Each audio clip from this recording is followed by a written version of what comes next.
Hello बच्चों, आप सब कैसे हैं। और जैसे कि हमने फिज़िक्स के बारे में बात की थी आप बच्चों से, तो फिज़िक्स में आगे हम बात कर रहे हैं। आज 11th क्लास के बारे में बात कर रहे हैं और 11th क्लास का पहले सिलेबस जान लेते हैं और सिलेबस के बाद धीरे धीरे हम उसमें चैप्टर पे पढ़ेंगे।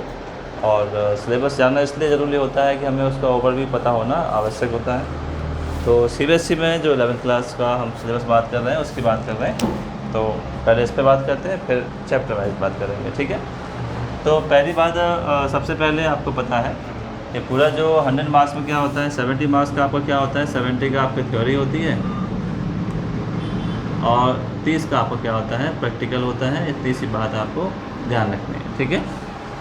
पेपर में 100% में 100 मार्क्स में आपका 70% थ्योरी होती है। थ्योरी का मतलब आपको जो बुक एनसीईआरटी दे रखी है वो आपको पढ़नी होती है, और थ्योरी पे आधारित जो प्रैक्टिकल होते हैं आपके वो 30 मार्क्स के होते हैं, ठीक है।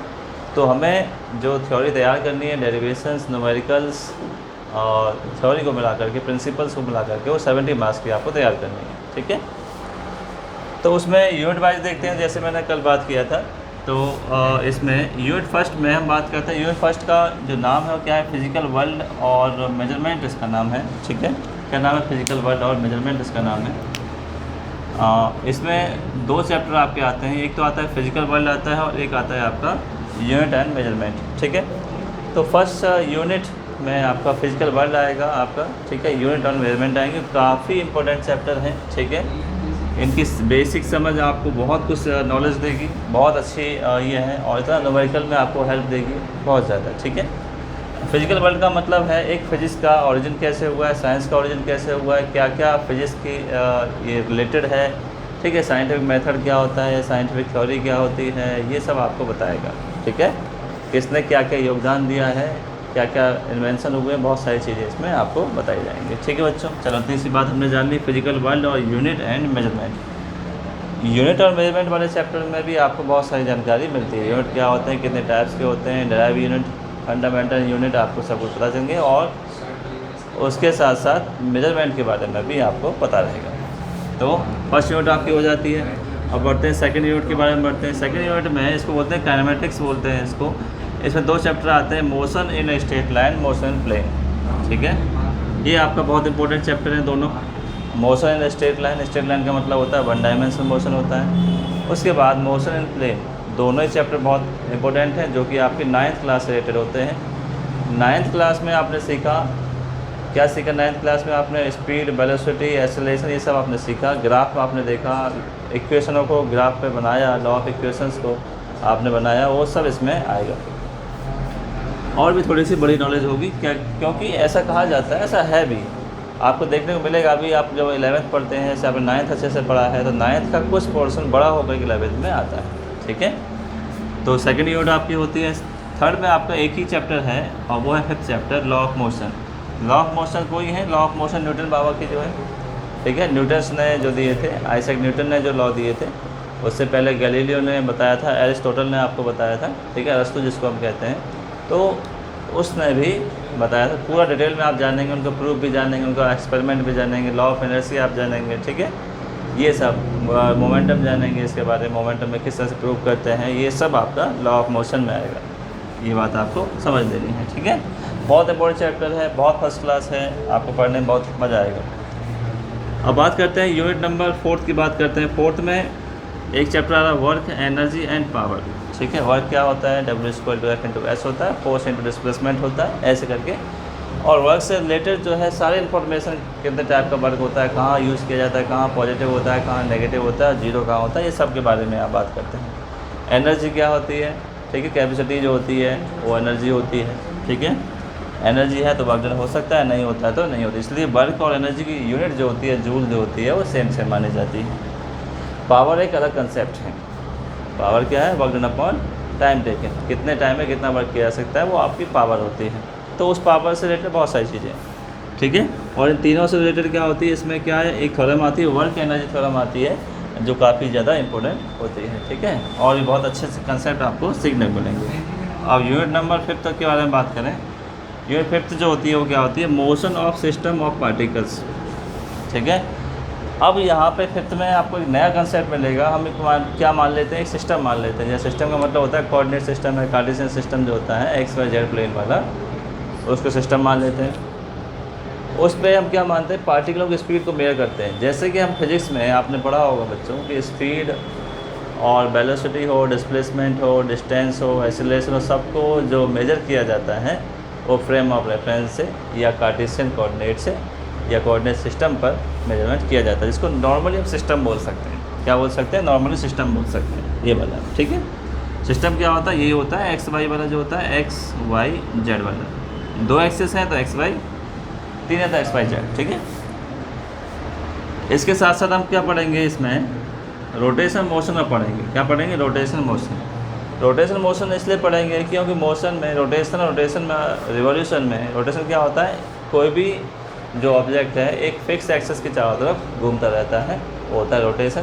तो यहाँ पे मोमेंट ऑफ इनर्शिया भी यहाँ पे जनरेट होगा। ये सब इसमें बहुत इंपॉर्टेंट टॉपिक यहाँ पे आएगा। लॉ ऑफ इनर्शिया वाला भी यहाँ पे आएगा, इनर्शिया का। ठीक है, अब बात करते हैं यूनिट नंबर 6 की।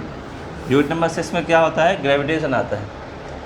ग्रेविटेशन आपने 9th क्लास में बहुत छोटा सा कंसेप्ट पढ़ा था, ग्रेविटेशन फोर्स। ठीक है, F=G(m1m2)/r²। उसका ये फॉर्मूला आपने पढ़ा होगा, न्यूटन ने बताया था, यूनिवर्सल लॉ ऑफ ग्रेविटेशन। ठीक है, कांस्टेंट के लिए ये चीज़ बताई थी। उसने बताया भी था कि पूरे ब्रह्मांड में, पूरे यूनिवर्स में कोई भी 2 ऑब्जेक्ट होए तो उनके बीच में एक अट्रैक्शन फोर्स या यूनिवर्सल फोर्स लगता है, जिसको ग्रेविटेशन फोर्स कह सकते हैं। ठीक है, तो इसके बारे में जानेंगे।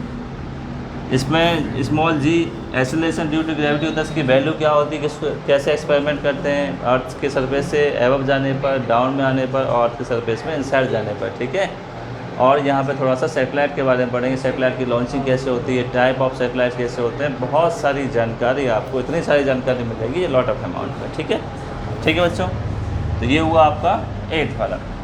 अब करते हैं यूनिट नंबर 7 पे बढ़ते हैं, प्रॉपर्टी ऑफ बल्क मैटर। क्या है, प्रॉपर्टी ऑफ बल्क मैटर के बारे में बात कर रहे हैं।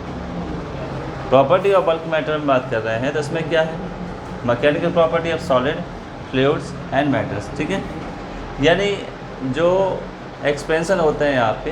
ठीक है, एक्सपेंशन का मतलब है कि प्रॉपर्टी आपकी ये बतानी है आपको सॉलिड और लिक्विड की, या लिक्विड में क्या आता है, फ्लूइड में क्या आता है, लिक्विड भी आता है, गैसेस भी आ जाता है। ठीक है, इसलिए आप सॉलिड लिक्विड गैस ना समझे, सॉलिड तो ये हो गया, बाकी लिक्विड गैस इसमें आते हैं फ्लूइड में। फ्लूइड का मतलब जो फ्लो हो सकते हैं, ऐसे सब्सटेंस जो फ्लो होते हैं, बहते हैं।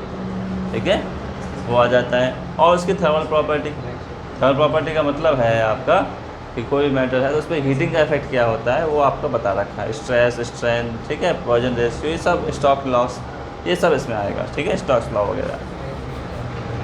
इसी को मानते हुए आगे थर्मल प्रॉपर्टी से आगे बढ़ते हैं हम नेक्स्ट वाले चैप्टर पर, थर्मोडायनेमिक्स पर। किस पर बढ़ते हैं बच्चों, थर्मोडायनेमिक्स पर। थर्मोडायनेमिक्स का मतलब होता है हीटिंग वाली बात हम कर रहे हैं, और हीटिंग वाली बात का क्या होता है, इसमें नियम आएंगे, थर्मोडायनेमिक्स के नियम यहाँ पर आएंगे। 0 law, first law, second law, बहुत ही ज़्यादा आएगा। स्पेशल हीट के बारे में पढ़ेंगे आप, लेटेंट हीट के बारे में पढ़ेंगे, मेयर फार्मूला पढ़ेंगे, बहुत सारी जो इन्फॉर्मेशन है हीट से रिलेटेड, हीट का इफेक्ट क्या होता है फिजिक्स में, वो चीज़ आप इसमें पढ़ेंगे।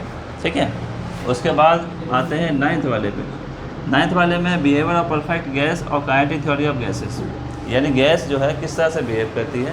ठीक है, उसका बिहेवियर, और परफेक्ट गैस क्या होती है, आइडियल गैस क्या होती है, ये सब आप इसमें पढ़ेंगे। ठीक है, बहुत लॉट ऑफ अमाउंट का आपको जानकारी, अच्छी जानकारी मिलेगी गैसेस के बारे में। गैसेस ब्राउनिंग मोशन करती है, जिगजैग मोशन करती है, pressure, volume, temperature, Charles Boyle's law. ठीक है, ये सब क्या इफेक्ट होता है वो सब इसमें आएगा।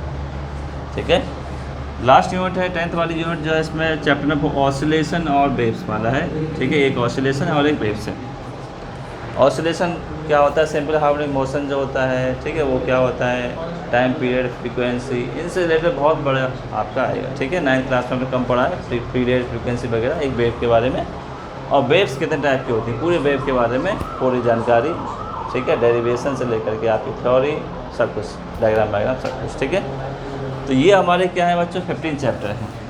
15 चैप्टर में अब ये देख लेते हैं मार्क्स आपको कैसे कैसे मिलेंगे। मार्क्स मिलेंगे आपको पहले यूनिट 1, 2 और 3, तीनों यूनिट को मिला के 23 नंबर की है। ठीक है, यानी 1 से लेकर 5th चैप्टर तक आप करते हैं, 1 से लेकर के 5th चैप्टर तक आप करते हैं तो आपको 23 मार्क्स आपको मिलते हैं। ठीक है, उसके बाद 6, 7 के आपको मिलते हैं, 4th, 5th 6th तक आपको मिलते हैं, 70 मार्क्स मिलते हैं। तो 7 इसको मिला के कितने हो जाते हैं, 30 ये हो जाते हैं। यानी फर्स्ट बुक आपको मिलती है 30 की। फर्स्ट बुक कितनी मिलती है आपको, 30 मार्क्स की आपको 40 मार्क्स की आपको मिलती है। ठीक है, कितनी मिलती है, 40 मार्क्स की आपको मिलती है। ठीक है, 7 यहाँ हो गए 30 और ये 40 मार्क्स। ठीक है, तो पहली बुक अगर आप अच्छे से करते हैं तो आपको 40 मार्क्स मिलते हैं। ठीक है, अगर आपका अच्छे से आपको पढ़ रहे हैं। मैं बात कर रहा हूँ कि भी जैसे गवर्नमेंट कॉलेज में पढ़ाया जाता है तो वहाँ पे ऐसा ही सिस्टमेटिक पेपर बनता है। ठीक है, प्राइवेट स्कूलों में कैसे बना सकते हैं उनका हमें कोई मतलब नहीं है। हम बात कर रहे हैं जो NCERT से निर्धारित सारी चीज़ें हैं। ठीक है, यानी CBSE से। अब इसमें बात करते हैं 7th और 8th और 9th की कितनी 20 नंबर की आती हैं, 7th 8th 9th। उसके बाद ये पूरे 10th जो है अकेले 10 नंबर के हैं। 2 चैप्टर हैं, 2 चैप्टर 10 नंबर के आ रहे हैं। मान सकते हैं किसी में से भी 8 का आ सकता है, 2 का। ठीक है, ऊपर नीचे रेशियो रह सकता है। ये वाली बात हो गई। ठीक है, यानी जैसे कि मैंने आपको बताया था। अब आप समझिए सिलेबस मेरा बताने का कारण क्या है। कारण सिंपल सा ये है कि जब हमें ऐसे पार्ट 1 है, पार्ट 2 है। पार्ट 1 आपकी ये रही बुक और पार्ट 2 आपकी ये रही। पार्ट 1 पार्ट 2 में हमें ये पता रहेगा कि सिलेबस अगर ये है तो आपको ओवरव्यू फिजिक्स का बच्चों याद रहेगा कि पहली यूनिट ये है, पहली यूनिट में क्या है, फिजिकल वर्ल्ड है, यूनिट एंड डायमेंशंस है, ऐसे करके सब कुछ चला आ रहा है। लास्ट में क्या है आपका ऑसिलेशन वेव्स है। ठीक है, प्रॉपर्टी है, सॉलिड फ्लूइड की है और थर्मल प्रॉपर्टी है, थर्मोडायनेमिक्स है। ऐसे करके आपको पता रहता है तो आपको ओवरव्यू माइंड में याद रहेगा। और जब माइंड में याद रहेगा तो बहुत सारी चीज़ें आपको पक्का जो है तैयार रहेंगी। ठीक है, तो ये एक ओवरव्यू है आपका सिलेबस का। ठीक है, सिलेबस में फिर हम क्या मिलते हैं, दूसरे मिलते हैं और आपके पहले चैप्टर से फिजिकल वर्ल्ड से हम आपकी स्टार्ट करेंगे। ठीक है, यूनिट 1 से स्टार्ट करेंगे फिजिकल वर्ल्ड से। ठीक है, और फिजिकल वर्ल्ड में पूरा टॉपिक आपको बताएंगे कि भाई ये टॉपिक है, इस टॉपिक को लेकर के इस तरह से आपकी कहानी हम स्टार्ट करेंगे जैसे हमने इंट्रोडक्शन में बताया था। ठीक है, ओके, फिर मिलते हैं बच्चों, फर्स्ट चैप्टर में मिलेंगे। Thank you.